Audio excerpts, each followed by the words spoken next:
Hello everyone. This class we are going to learn about the speaking model from IELTS, International English Language Testing Test System. Speaking skills: describing yourself, describing your family, describing your home or hometown, describing your occupation or school, describing your hobbies or a general interest, discussing a topic, responding to follow-up questions, discussing an issue in depth.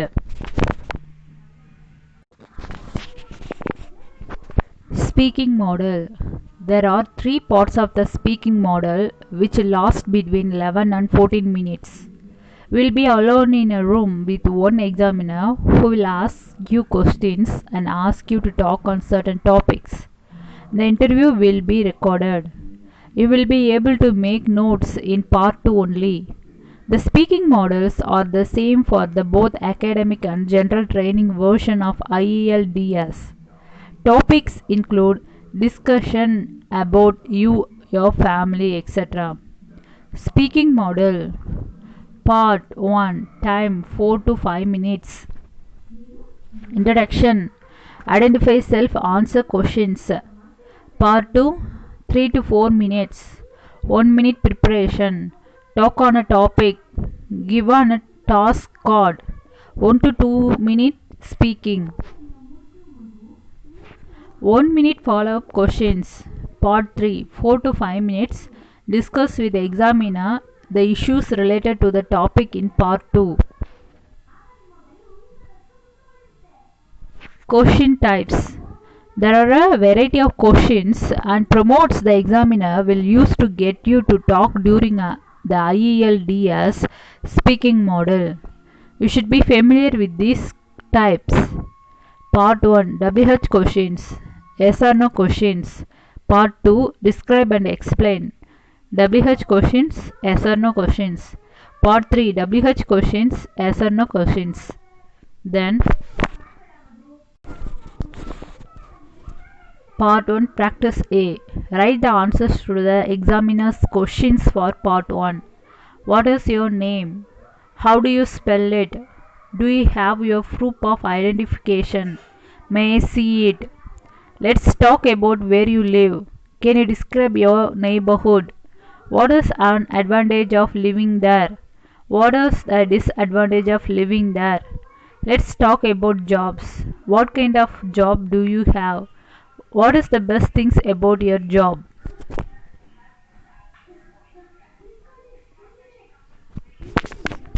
Practice B. Pretend you are talking the speaking model. The examiner asked you to the questions in the practice A.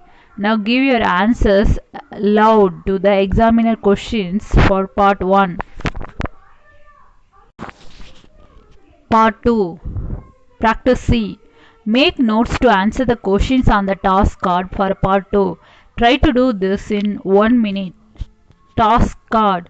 Describe a place that you like to go. You should say where the place is, how you get there, what looks like, and explain why you like this place. Notes. Place, location, transportation, appearance, why I like it. Practice D. Pretend you are talking the speaking model. The examiner gave you the task card in practice C. Now give your answer out loud to the examiner questions for part 2. Practice E. Write the answers to the examiner's follow-up questions for 2. Do you go on your own to this place? Are you there similar places you like to go? Practice E. Pretend you are talking the speaking model. The examiner asks you to the questions in practice E. Now give your answer out loud to the examiner question for a part 2 follow-up. Speaking tips. Tips to help you while talking the test. Focus on the task.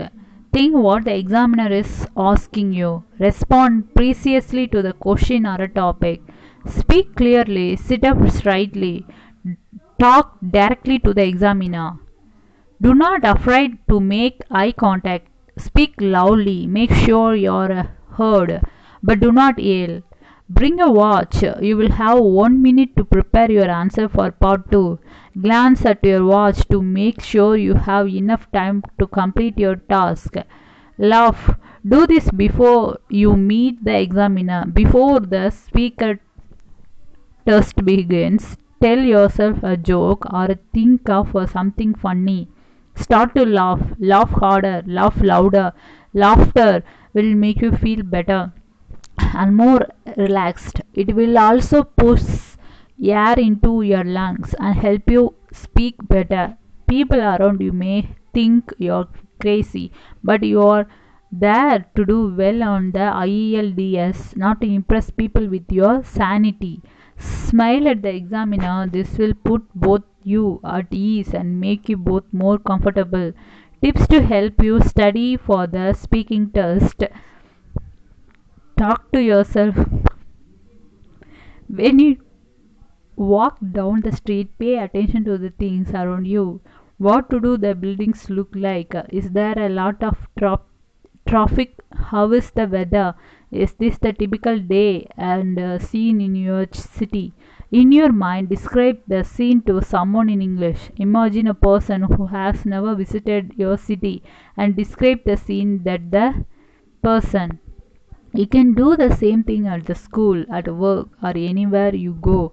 Imagine, describe the scene to a person from another country. Explain the custom of people in your country, how they dress, act, and talk in different situations, and that you describe. Make up stories. Use your imagination. Look around you on the street, on the bus, on the elevator, wherever you are. Who are those people? Where are they going and why? What are they carrying? What will they do with what they are carrying? Imagine yourself in the story. What would you say to these people? Ask yourself questions about everything and everyone you see. How did it get here? Why it is here? What will happen to it next? Make your daily plans. Do not talk to yourself about your plans for the day. When you get up in the morning, do this in English.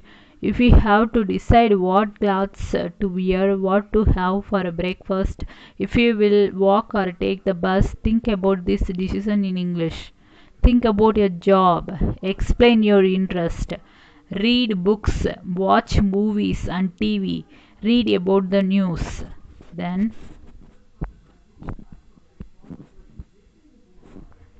what the examiner measures fluency and coherence.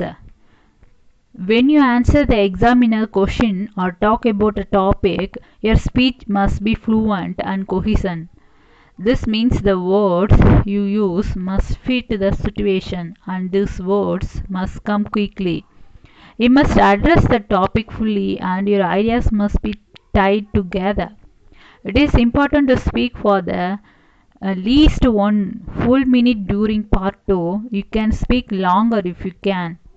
There is no penalty for speaking over the minute. The examiner will tell you to stop.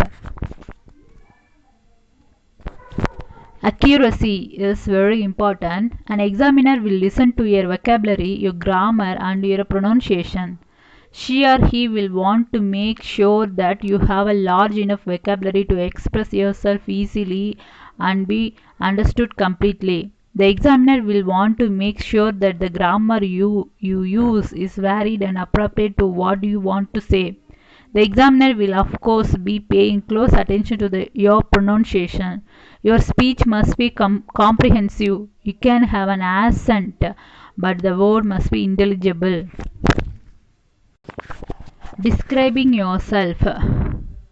There are 3 ways you can talk about yourself: factual, physical, emotional. Look at this model instruction. Factual: my name is. Physical: I am 6 feet tall. Emotional: I am serious student, but I like to laugh too. Test tip: when you say a string of number, use the single digit number. For example, for C 9870667, Don't say C 90, 80, 70, 60, 6, 7. Useful words factual, physical, emotional, first name, last name, surname, tall, serious, feet, lucky, inches, cheerful. Then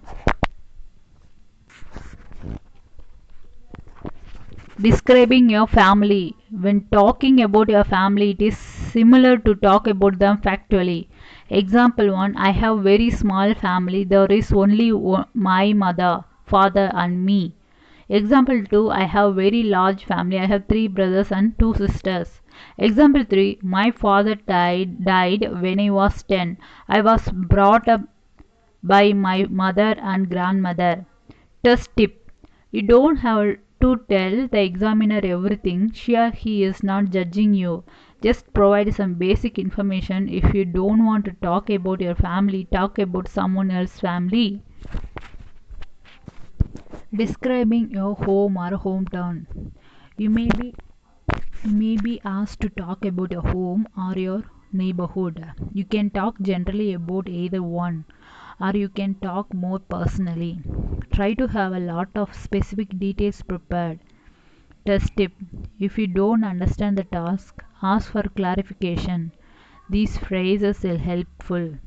Do you mean the house I live in or my hometown? Would you like me to describe the house generally or in great detail? General description: we live in flat in the old section of the city. It was once a large home that was converted to several flats.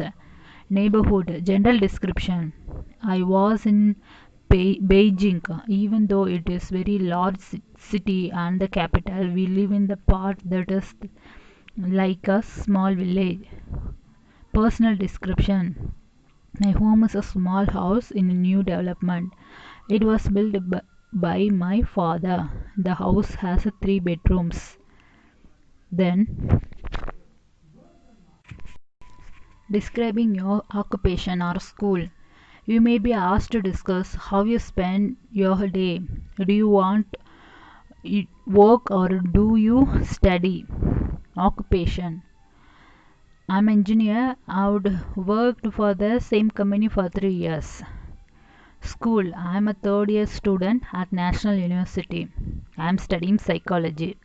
Useful words: boss, duties, qualified, co-workers, assignments, goals, client's position, advanced degree, classmates, schedule, master degree, instructors, salary, doctoral degree.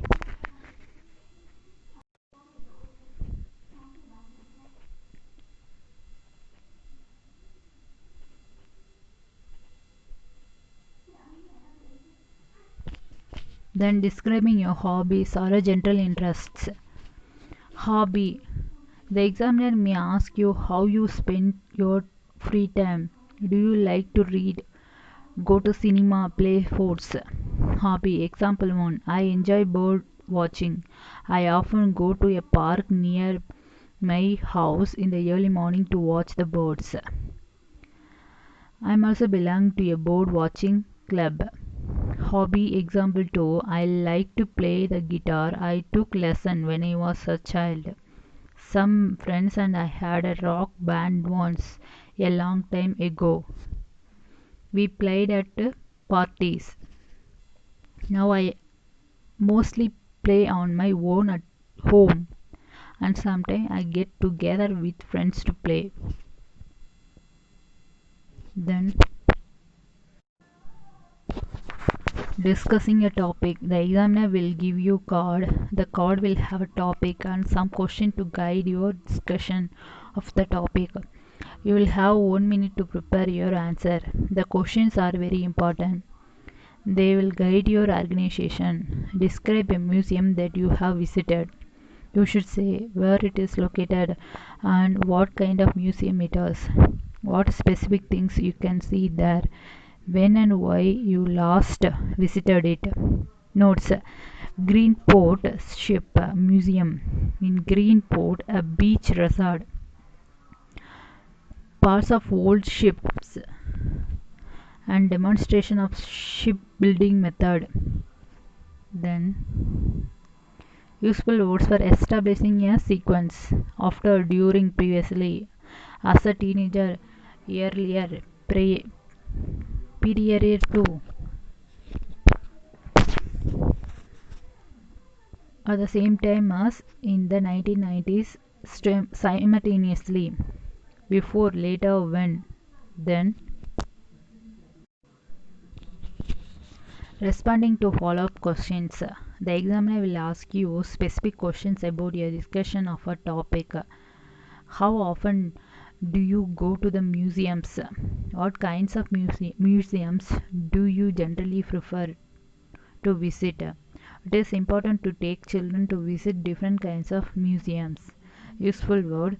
According to my point of view, I believe I am in a favor of, because as far as I am concerned, I don't know if, it seems to me, I agree with or disagree with. I don't know whether. Personally, I think I'm certain positive show that I think it is good idea, because the advantage of DAS is that I assume I'm against. The disadvantage of is that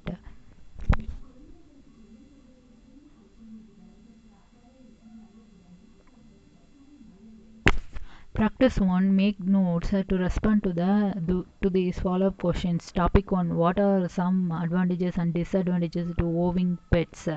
Is it important for children to have pets? Topic 2. How do you like to celebrate your birthday? What other kind of celebration are important for you? The Arcade 8. Discussing on issue in depth. In the last part of the speaking section of the test, the examiner will ask you some more questions and give you an opportunity to discuss in depth some of issues related to the topic in part 2.